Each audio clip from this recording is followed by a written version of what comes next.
The Big Trip Up Yonder. By Kurt Vonnegut. Presented by Atlas Audiobooks.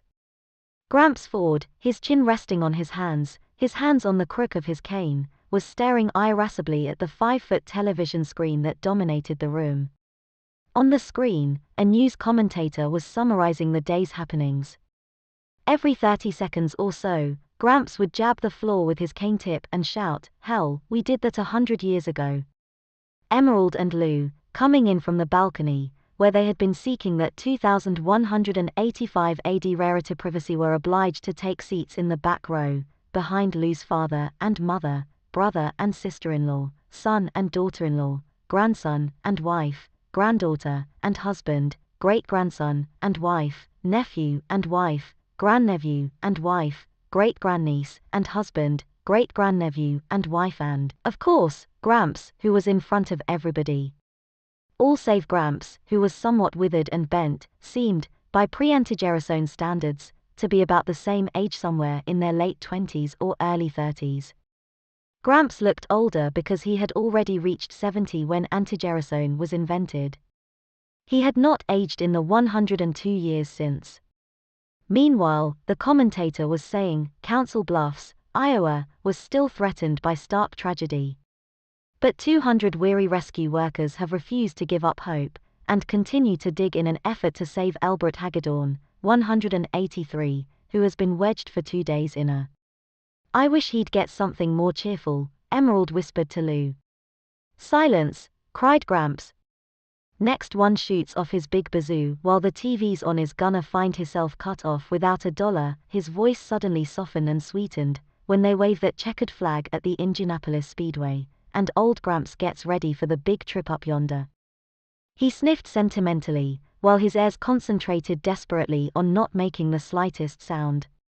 For them, the poignancy of the prospective big trip had been dulled somewhat, through having been mentioned by Gramps about once a day for 50 years. Dr. Brainerd Keyes Bullard, continued the commentator, president of Wyandotte College, said in an address tonight that most of the world's ills can be traced to the fact that man's knowledge of himself has not kept pace with his knowledge of the physical world. "Hell," snorted Gramps. "We said that 100 years ago." In Chicago tonight, the commentator went on, a special celebration is taking place in the Chicago Lying-in Hospital. The guest of honor is Lowell W. Hitz, age 0. Hitz, born this morning, is the 25 millionth child to be born in the hospital. The commentator faded, and was replaced on the screen by young Hitz, who squalled furiously. "Hell," whispered Lou to Emerald. "We said that 100 years ago." "I heard that," shouted Gramps. He snapped off the television set, and his petrified descendants stared silently at the screen. "You there, boy." "I didn't mean anything by it, sir," said Lou, aged 103. "Get me my will." "You know where it is." "You kids all know where it is." "Fetch, boy." Gramps snapped his gnarled fingers sharply. Lou nodded dully and found himself going down the hall, picking his way over bedding to Gramps' room, the only private room in the Ford apartment. The other rooms were the bathroom, the living room, and the wide windowless hallway, which was originally intended to serve as a dining area, and which had a kitchenette in one end.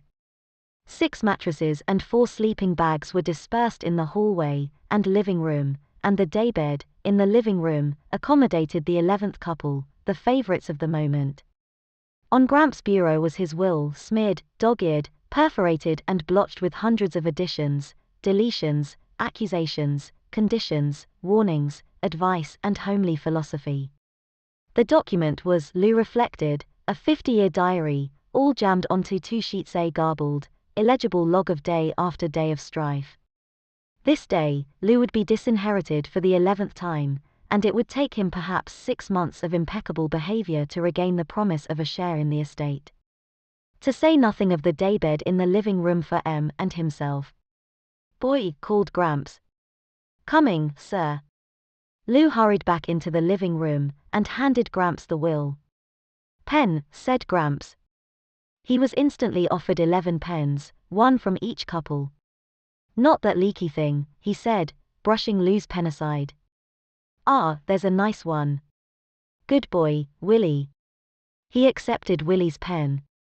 That was the tip they had all been waiting for. Willie, then Lou's father, was the new favorite.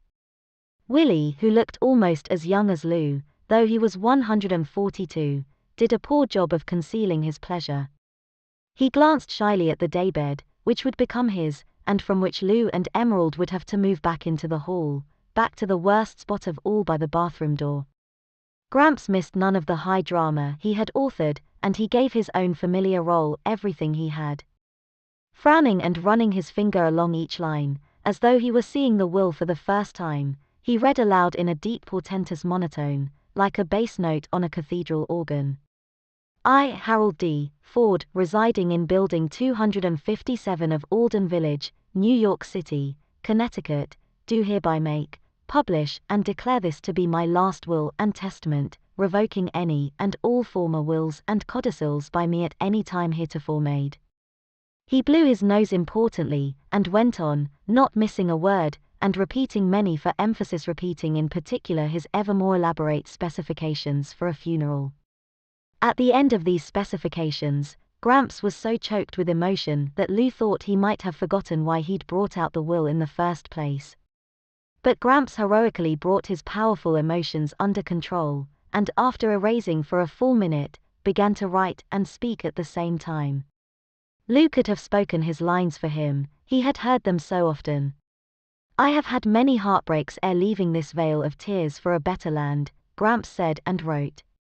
But the deepest hurt of all has been dealt me by. He looked around the group, trying to remember who the malefactor was.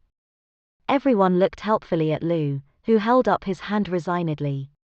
Gramps nodded, remembering, and completed the sentence, my great-grandson, Louis J. Ford. Grandson, sir, said Lou. Don't quibble. You're in deep enough now, young man, said Gramps, but he made the change.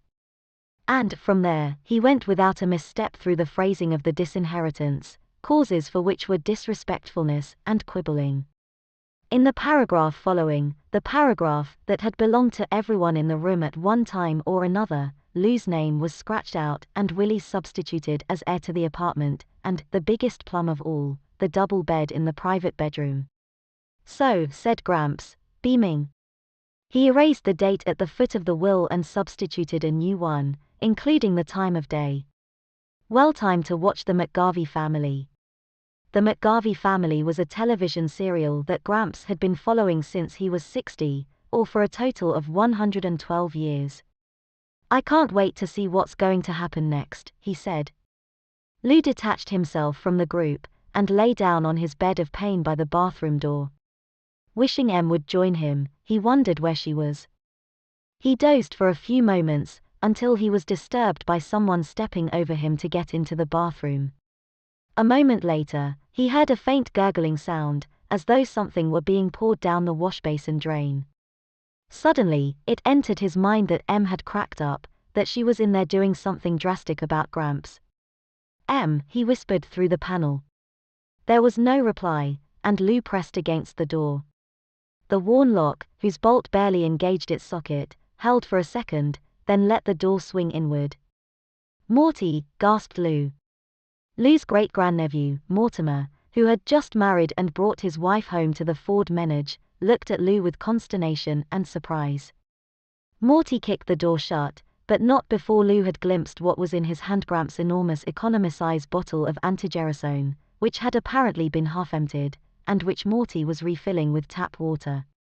A moment later, Morty came out, glared defiantly at Lou, and brushed past him wordlessly to rejoin his pretty bride. Shocked, Lou didn't know what to do. He couldn't let Gramps take the mousetrapped antigerasone, but, if he warned Gramps about it, Gramps would certainly make life in the apartment, which was merely insufferable now, harrowing. Lou glanced into the living room and saw that the Fords, Emerald among them, were momentarily at rest, relishing the botches that the McGarveys had made of their lives. Stealthily, he went into the bathroom, locked the door as well as he could and began to pour the contents of Gramps' bottle down the drain. He was going to refill it with full-strength antigerasone from the 22 smaller bottles on the shelf. The bottle contained a half-gallon, and its neck was small, so it seemed to Lou that the emptying would take forever.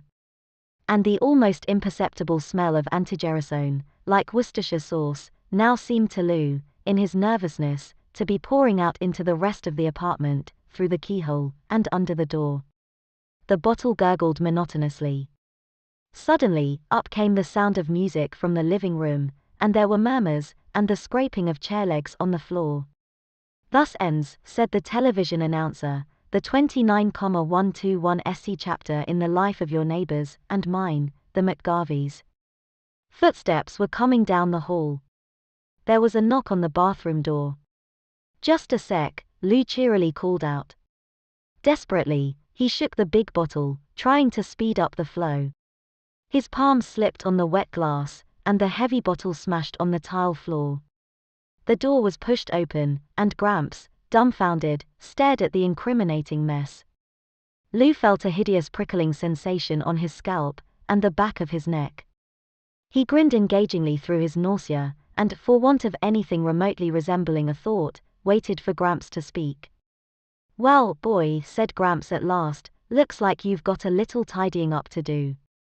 And that was all he said. He turned around, elbowed his way through the crowd, and locked himself in his bedroom.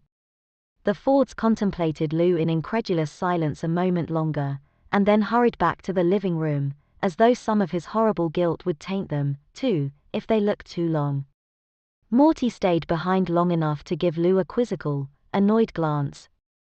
Then he also went into the living room, leaving only Emerald standing in the doorway. Tears streamed over her cheeks. "Oh, you poor lamb, please don't look so awful. It was my fault. I put you up to this with my nagging about Gramps." "No," said Lou, finding his voice, "really you didn't. Honest, I was just a... You don't have to explain anything to me, Honorable. I'm on your side, no matter what." She kissed him on one cheek and whispered in his ear, "It wouldn't have been murder, Honorable. It wouldn't have killed him. It wasn't such a terrible thing to do. It just would have fixed him up so he'd be able to go any time God decided he wanted him." "What's going to happen next, said Lou hollowly. "What's he going to do?" Lou and Emerald stayed fearfully awake almost all night, waiting to see what Gramps was going to do. But not a sound came from the sacred bedroom. 2 hours before dawn, they finally dropped off to sleep. At 6 o'clock, they arose again, for it was time for their generation to eat breakfast in the kitchenette. No one spoke to them. They had 20 minutes in which to eat, but their reflexes were so dulled by the bad night that they had hardly swallowed 2 mouthfuls of egg-type processed seaweed before it was time to surrender their places to their son's generation. Then, as was the custom for whoever had been most recently disinherited, they began preparing Gramps' breakfast, which would presently be served to him in bed, on a tray. They tried to be cheerful about it. The toughest part of the job was having to handle the honest-to-God eggs, and bacon, and oleomargarine, on which Gramps spent so much of the income from his fortune. "Well," said Emerald, "I'm not going to get all panicky until I'm sure there's something to be panicky about." "Maybe he doesn't know what it was I busted," Lou said hopefully. "Probably thinks it was your watch crystal," offered Eddie, their son, who was toying apathetically with his buckwheat-type processed sawdust cakes. "Don't get sarcastic with your father," said and don't talk with your mouth full, either. "I'd like to see anybody take a mouthful of this stuff, and not say something," complained Eddie, who was 73. He glanced at the clock. "It's time to take Gramps his breakfast, you know." "Yeah, it is, isn't it?" said Lou weakly. He shrugged. "Let's have the tray, We'll both go."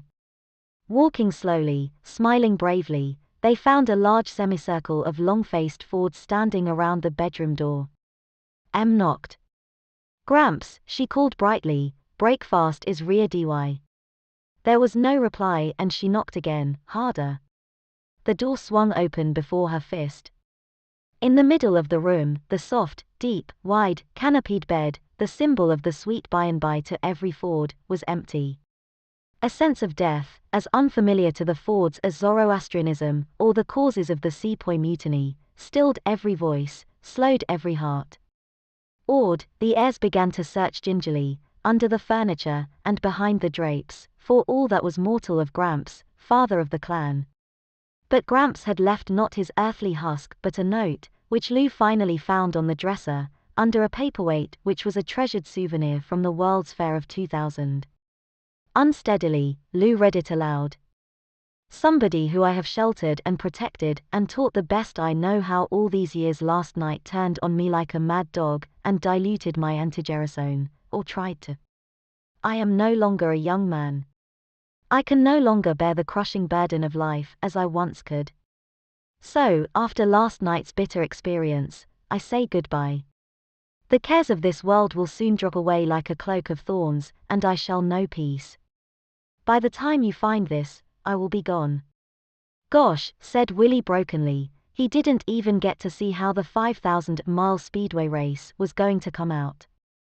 Or the solar series, Eddie said, with large mournful eyes. Or whether Mrs. McGarvey got her eyesight back, added Morty. There's more, said Lou, and he began reading aloud again. I, Harold D. Ford, etc., do hereby make, publish and declare this to be my last will and testament, revoking any and all former wills and codicils by me at any time heretofore made. No, cried Willie. Not another one.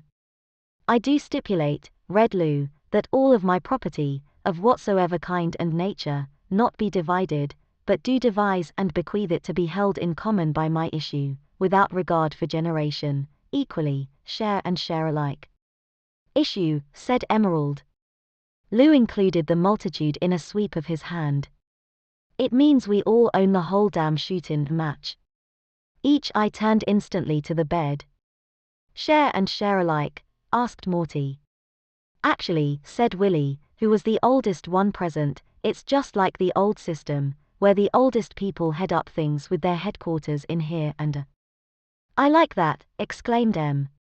Lou owns as much of it as you do, and I say it ought to be for the oldest one who's still working.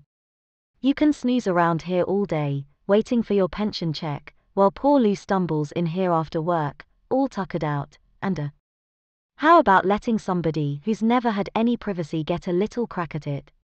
Eddie demanded hotly. Hell, you old people had plenty of privacy back when you were kids. I was born and raised in the middle of that goddamn barracks in the hall. How about? Yeah, challenged Morty. Sure, you've all had it pretty tough, and my heart bleeds for you. But try honeymooning in the hall for a real kick. Silence, shouted Willie imperiously. The next person who opens his mouth spends the next 6 months by the bathroom. Now clear out of my room.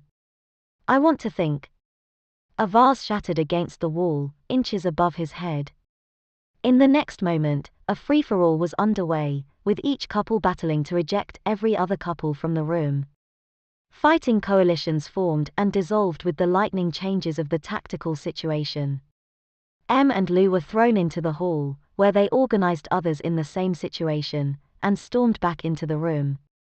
After 2 hours of struggle, with nothing like a decision in sight, the cops broke in, followed by television cameramen from mobile units. For the next half hour, patrol wagons and ambulances hauled away Fords, and then the apartment was still and spacious.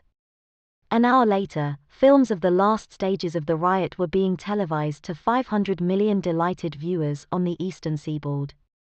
In the stillness of the 3-room Ford apartment on the 76th floor of Building 257, the television set had been left on. Once more the air was filled with the cries and grunts and crashes of the fray, coming harmlessly now from the loudspeaker. The battle also appeared on the screen of the television set in the police station, where the Fords and their captors watched with professional interest. Em and Lou, in adjacent 4x8 cells, were stretched out peacefully on their cots. Em called Lou through the partition, "You got a washbasin all your own, too?" "Sure.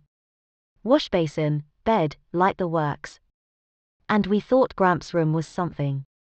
How long has this been going on?" She held out her hand. "For the first time in 40 years, hun, I haven't got the shakes, look at me." Cross your fingers, said Lou. The lawyer's going to try to get us a year. Em said dreamily. I wonder what kind of wires you'd have to pull to get put away in solitary. All right, pipe down, said the turnkey, or I'll toss the whole kit and caboodle of you right out. And first one who lets onto anybody outside how good jail is ain't never getting back in. The prisoners instantly fell silent. The living room of the apartment darkened for a moment as the riot scenes faded on the television screen, and then the face of the announcer appeared, like the sun coming from behind a cloud. And now, friends, he said, I have a special message from the makers of antigerasone, a message for all you folks over 150. Are you hampered socially by wrinkles, by stiffness of joints and discoloration or loss of hair, all because these things came upon you before antigerasone was developed? Well, if you are, you need no longer suffer, need no longer feel different and out of things. After years of research, medical science has now developed super antigerasone.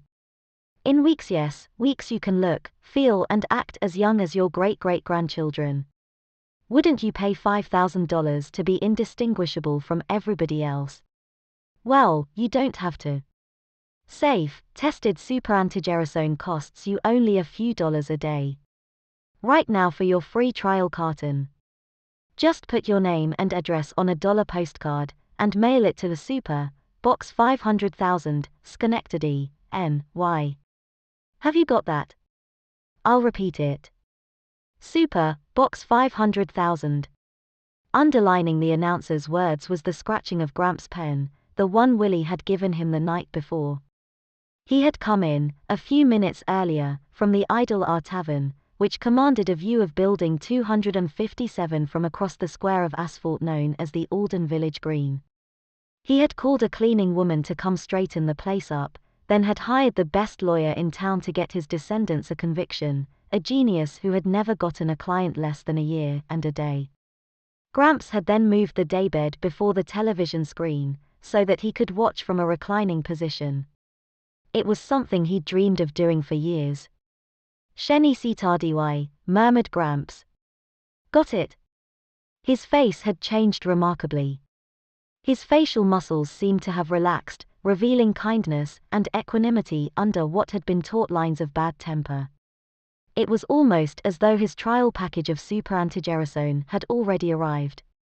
When something amused him on television, he smiled easily, rather than barely managing to lengthen the thin line of his mouth a millimeter. Life was good. He could hardly wait to see what was going to happen next. Kurt Vonnegut, Jr.